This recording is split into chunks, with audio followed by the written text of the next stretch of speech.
Hi, I'm Austin Rice Green. I do product development here. I design these mounts, and we're going to go over best practices for installation. Basically, we have an accessory plate here with the two screws. Place it on top of the mount, and we're gonna go ahead and we're gonna very lightly snug the accessory screws.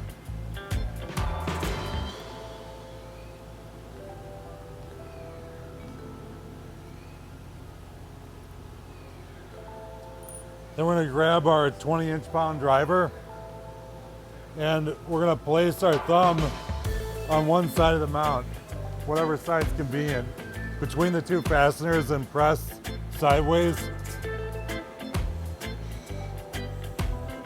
And then very incrementally, we're going to increase the torque on the fasteners,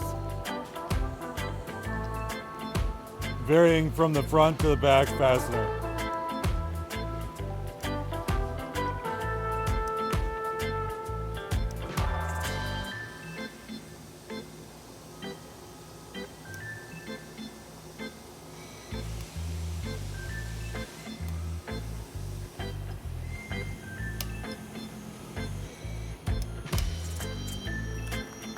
After we've tightened the screws to 20-inch-pounds, we just want to demonstrate what kind of accuracy should be expected of the system.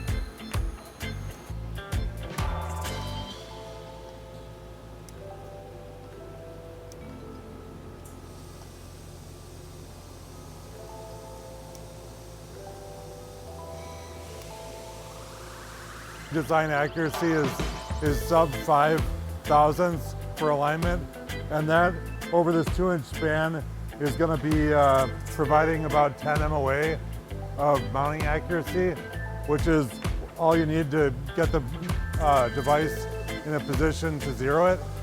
These plates aren't designed to be removed. All of these optics that we interface with these plates, you can do your battery changes without removing the plate, and the system itself is what's repeating your zero. So basically you can think of this as configuring your system. Once the system's configured, your battery changes and stuff like that are conducted in accordance with the optic that you're using. So you may have to remove an optic from its dowel pinned assembly, but you're returning that to whatever accuracy that particular optical system was designed to have in a worst case scenario. And some of these optics, like a T1, you're not going to be even removing the optic from the adapter plate, so you're going to retain your zero 100%.